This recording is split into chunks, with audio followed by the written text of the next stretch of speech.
I've already opened the clay up.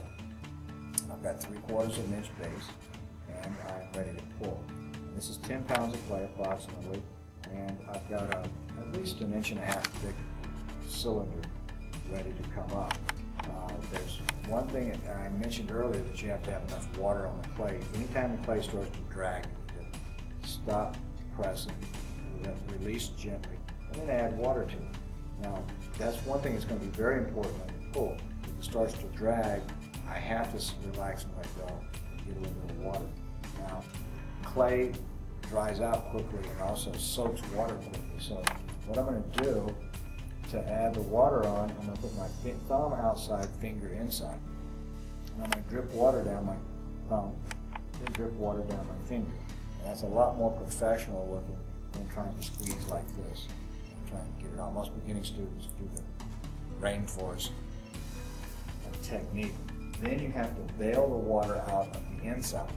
If you don't bail out the water, the base will get so weak that it will crack on you later on. What I'm going to do is a pinching technique. I'm actually going to pinch the clay and then put pressure and bring the clay up into a cylinder.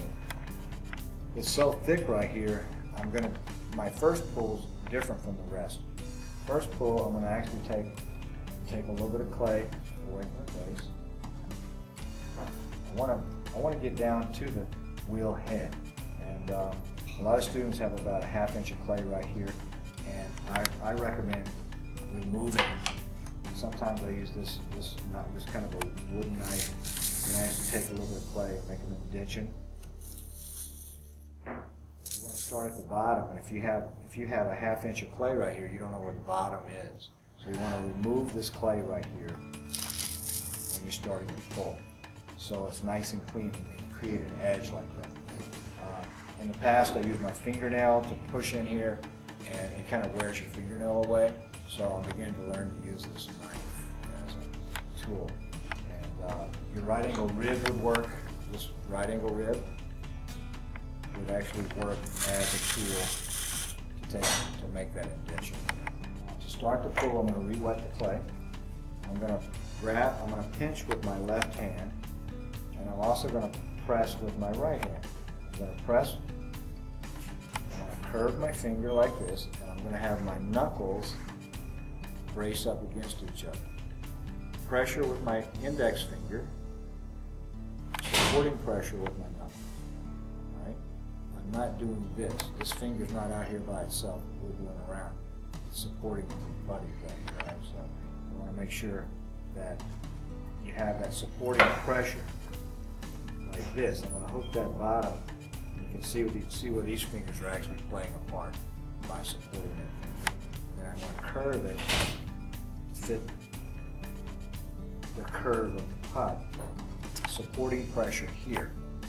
When I press with this finger, the clay will start coming up, and then I support pressure in the center by pushing the clay back into the cylinder. If I don't do that, the clay will tear off and just come off on your hands instead of going up where I want it to. Okay?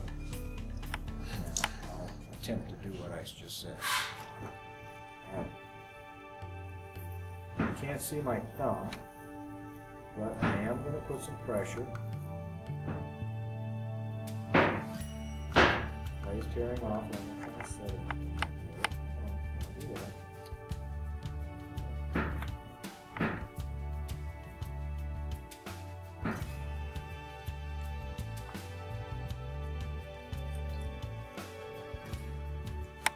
Now, what I want to do, theoretically, and I wasn't thinking about it that particular pull, but theoretically, I want to pull toward my left shoulder.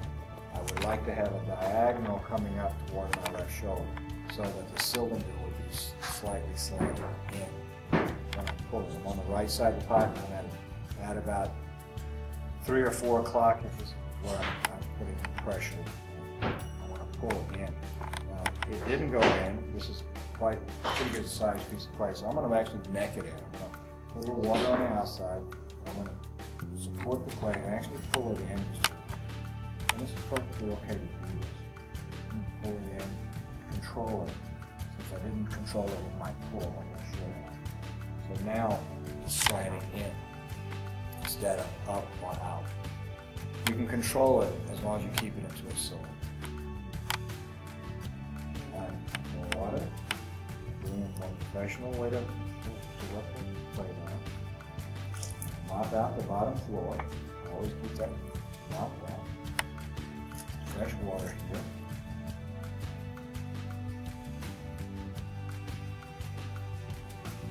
Back to the bottom, press in, press on the outside until my two fingers come together.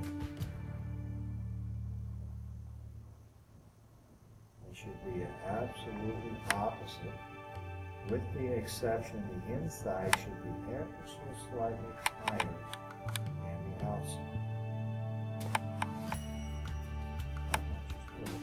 I just want to go out. Centrifugal force is real. You want to push it out. So again, I'm going to squeeze it back in. And this time, let the outside before I do that. This is called neck movement or collar pulling. It does two things. It makes your cylinder a little bit taller, and it makes it stronger. What I'm doing now is bridging the top rim. I don't want slip to be staying on that top rim, so I'm taking my left hand, thumb on the outside, finger on the inside, index finger, my right finger across, so I can put pressure on three sides at one time. And that keeps the top rim strong. I always want to keep that rim about a 1/4 inch. I do not want to get a finger thing. Alright, now on this pull, what I'm going to do now, I'm looking inside, and I've got a little bit of a slant on the inside coming in like this. So I'm going to push that out, get under it, and create a bulge on the outside, get under that, and pull that up. I'm also going to slow it down just a little bit. I'm going a little bit fast. You should be pulling about half speed. Always wet the plate. Always wet the inside, make sure that wall is wet. Mop out the interior. That's it, pull. Now I'm going to push out from the inside, just pushing out, and create this bulge right here. So that gets rid of that curve, that thick wall right here. Now I'm going to get under that bulge.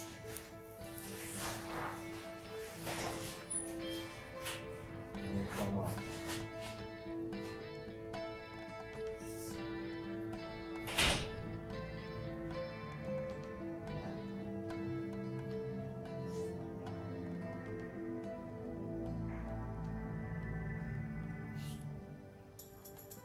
See its plate tearing off. Because I didn't support it with my finger like I should have. But the pull is still not bad.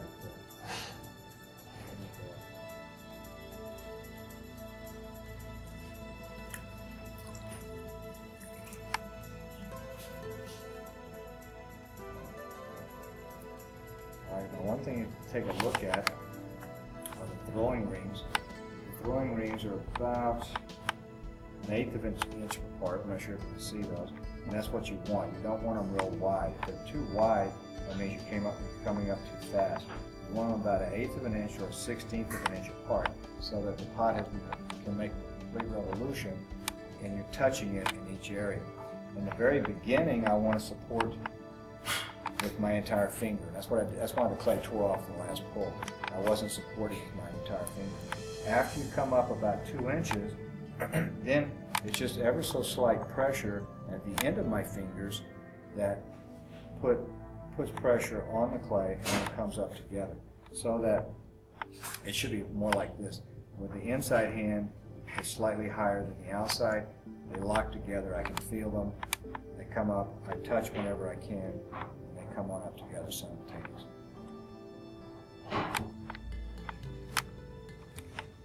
Alright, I'm going to neck this in.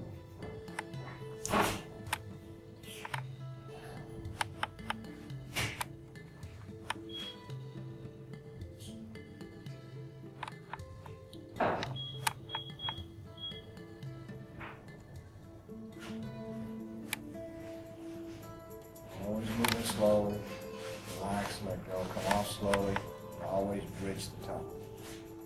Take that excess slip off. It keeps your top good and strong.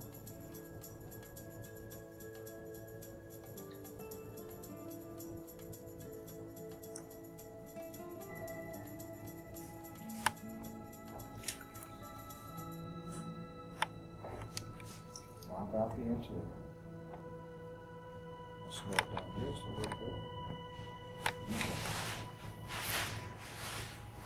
Pressing down on the outside, coming up above the base, finding the pressure with the inside hand and the outside, locking in, and slow, steady,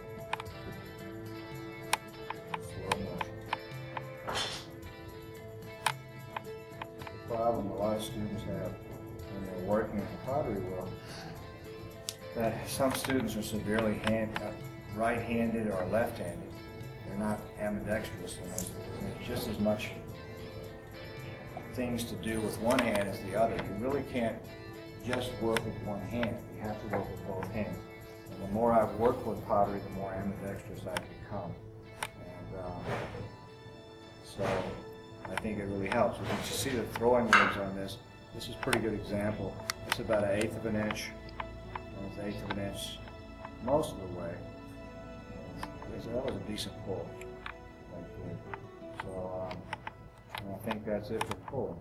Hopefully you'll do well. I would highly recommend that you just practice.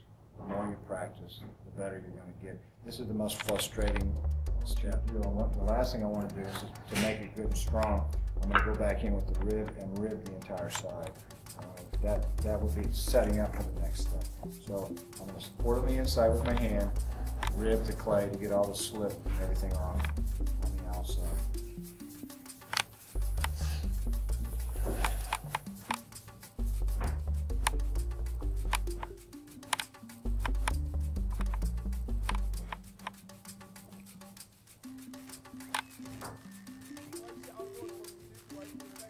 And it really gets the slip off.